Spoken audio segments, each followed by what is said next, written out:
Hello दोस्तों, आप सब कैसे हो। मुझे उम्मीद है कि आप लोग बहुत अच्छे होंगे और खूब मन लगा के पढ़ाई कर रहे होंगे। आज हम किसे पढ़ेंगे? सच्चिदानंद हीरानंद वात्स्यायन। ये अपने आप में बहुत ही महत्वपूर्ण व्यक्तित्व हैं और इनका जो नाम है बहुत ही बड़ा है। हीरानंद जैसा कि इनके पिताजी का नाम था और इनके पिताजी के नाम को ही जोड़कर इनका पूरा नाम है सच्चिदानंद हीरानंद वात्स्यायन। अज्ञेय क्या है? इनका उपनाम है। और दिया किसने था? जैनेन्द्र ने। दिया किसने था अज्ञेय नाम? जैनेन्द्र ने। और ये प्रयोगवाद के प्रवर्तक हैं। प्रयोगवाद का प्रवर्तक अगर पूछता है तो हम किसे कहेंगे? अज्ञेय को कहेंगे, जिन्होंने 1943 में तार सप्तक का संपादन करके प्रयोगवाद की शुरुआत करी। और नई कविता शब्द का प्रथम प्रयोग अगर पूछता है तो नई कविता शब्द का प्रथम प्रयोग भी इन्होंने ही किया था अपने एक रेडियो वार्ता में। इसके बाद हम देखते हैं कि इनका जन्म कब हुआ था। और एक बात आप लोग जान लीजिए कि ये कैसे उपन्यासकार थे। इन्होंने उपन्यास भी लिखा है, शेखर एक जीवनी, नदी के दीप, अपने अपने अजनबी।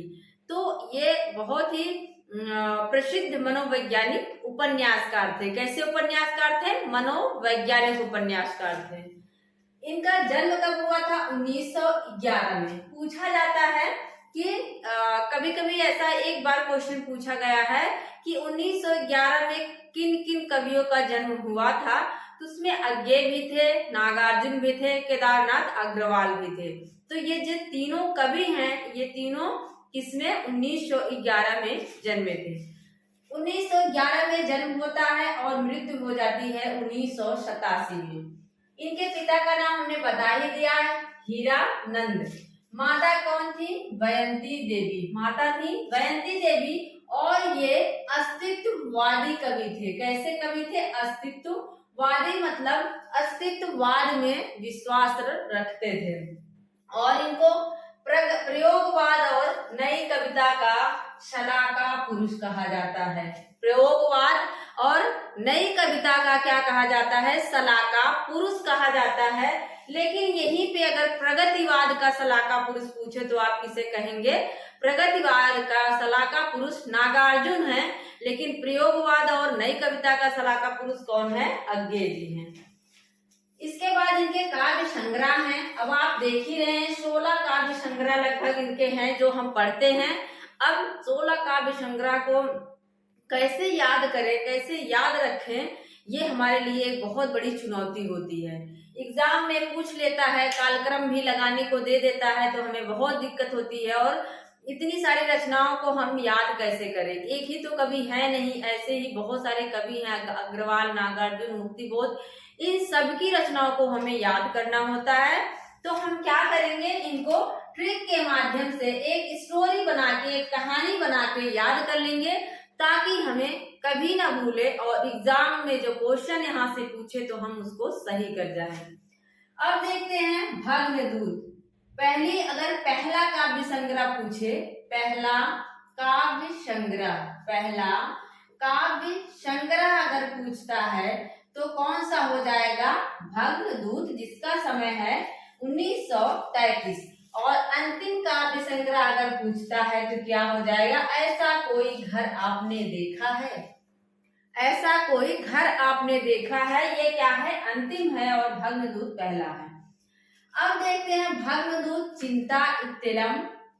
इसको याद कैसे करें? पहले एक बार हम पढ़ लेते हैं। इत्तिलम, हरी घास पर क्षण भर बावरा अहेरी, इंद्रधनुष रौदे हुए, अरियो करुणा प्रभा में, आंगन के पार द्वार अपूर्वा। और फिर है सुनहले सरवाल, कितनी नाव में कितनी बार, क्योंकि मैं उसे जानता हूँ, सागर मुद्रा, पहले मैं सन्नाटा बुनता हूँ, महावृक्ष के नीचे, नदी की बाग छाया, और ऐसा कोई घर आपने देखा है, जिसका समय है 1986 और 87 में इनकी क्या हो जाती है? मृत्यु हो जाती है। और इनका क्या 87 में मृत्यु हो जाती है, 86 में लिखते हैं। आंगन का पार द्वार देख लीजिए, इसके लिए इनको क्या मिला था? साहित्य अकादमी पुरस्कार। इसके लिए इनको साहित्य अकादमी पुरस्कार मिला था। और कितनी नाव में कितनी बार के लिए इन्हें क्या मिला था? ज्ञानपीठ पुरस्कार। कब मिला था? 68 में मिला था ज्ञानपीठ पुरस्कार। आंगन में के अपार द्वार, आ में आंगन है और साहित्य अकादमी में भी आ है। इससे मैंने लिंक कर लिया था कि आंगन के पार द्वार जो है उसमें उसको अकादमी पुरस्कार और कितनी नाव में कितनी बार के लिए इन्हें ज्ञानपीठ पुरस्कार मिला था। अब याद कैसे रखें इसको? जब देखो कोई चीज भग्न हो जाती है, जब कोई चीज भग्न मतलब भग्न टूट जाती है तो क्या होता है? हमें चिंता होती है ना। हमें क्या होती है? चिंता होती है। इत्तिलम इतनी महत्वपूर्ण थी, इतनी हमारे लिए वो खास थी, वो टूट गई। भग्न मतलब कोई चीज भग्न हो गई तो हमें क्या हुआ? चिंता हुई। इतनी इत्तिलम इतनी महत्वपूर्ण थी। फिर क्या होता है? वो हरी घास पर क्षण भर बैठ के वो सोचते हैं कैसे बावरा अहेरी बनके, कैसे सोचते हैं? बावरा अहेरी बनके सोचते हैं। इंद्रधनुष रौदे हुए, यहाँ पे सोचते हैं कि कैसे उसने क्या किया? उस सामान को इंद्रधनुष रौद दिया, एकदम से रौद दिया। इंद्रधनुष रौदे हुए अरे वो करुणा प्रभामय। फिर बुला रहे हैं वो हरी घास पर क्षण भर बैठ के, वो बावरा अहेरी बन के सोच रहे हैं कि कैसे उन्होंने रौद दिया। और फिर क्या रहे हैं? बुला रहे हैं अरे वो करुणा, मतलब उनकी वो अपनी पत्नी को बुला रहे हैं अरे वो करुणा प्रभामय। तब वो आती हैं आंगन के पार द्वार। वो आंगन में आती हैं और पूरब की ओर देखती हैं। क्या होता है? आंगन में आती है, पूरब की ओर देखती हैं। देख रही हैं पूरब की ओर की सुनहले शैवाल हैं, देख रही हैं सुनहले शैवाल हैं। कितनी नाव में कितनी बार? शैवाल के पास ही क्या है? नाव भी है। शैवाल के पास ही क्या है? नाव भी है। कितनी नाव में कितनी बार?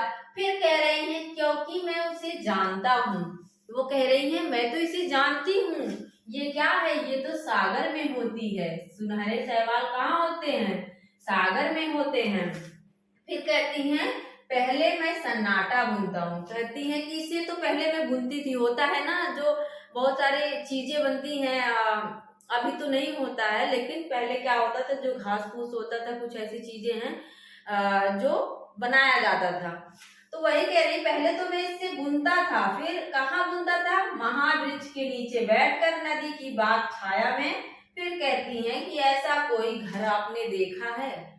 ऐसा कोई घर आपने देखा है? फिर से एक बार देखो, एक कोई वस्तु है ये कि वो भग्न हो गई, तुमको चिंता हुई, इतनी महत्वपूर्ण वस्तु थी। हरी घास पर बैठ के वो बावरा बन के उस रौदे हुए चीज के बारे में सोच रहे हैं। फिर बुलाते हैं अरे वो करुणा, अरे वो करुणा। फिर करुणा आंगन के पार निकल के आती हैं, पूरब दिशा की ओर देखती हैं। देख रही हैं कि सुनहले शैवाल हैं, कितनी नाव है वहां पर। क्योंकि कहती है मैं तो इसे जानती हूँ, ये तो सागर में होती है, सागर मुद्रा है। फिर क्या होता है? कहती है मैं तो सन्नाटा, पहले मैं तो बुनता था इसे। कहाँ? महावृक्ष के नीचे बैठकर नदी की बाग छाया में। फिर कह रही हैं कि ऐसा घर आपने देखा है? ऐसा कोई घर आपने देखा है? अब देखिए इनकी कुछ चर्चित कविताएं हैं जो बहुत ही इम्पोर्टेंट हैं और पूछी गई हैं। असाध्य बीड़ा, इनकी एक है असाध्य बीड़ा जो यूजीसी के पैटर्न में भी, उसमें कविता में भी लगी है। असाध्य बीड़ा, इसमें क्या है? अहंकार का विसर्जन दिखाया गया है। क्या है इसमें? अहंकार का विसर्जन दिखाया गया है। अहंकार का विसर्जन है। फिर है कलगी बाजरे की, इसमें क्या है? मैंने बताया है कि इसमें जो उपमान थे, नवीन उपमानों की स्थापना की गई है। जो पुराने उपमान थे उनका विरोध किया गया है। कलगी बाजरे की, सांप तुम सभ्य तो हुए नहीं, डसना तुम्हें तो आया शहर में, तुमने रहा नहीं, डसना कहाँ से सीखा, ऐसे कुछ है।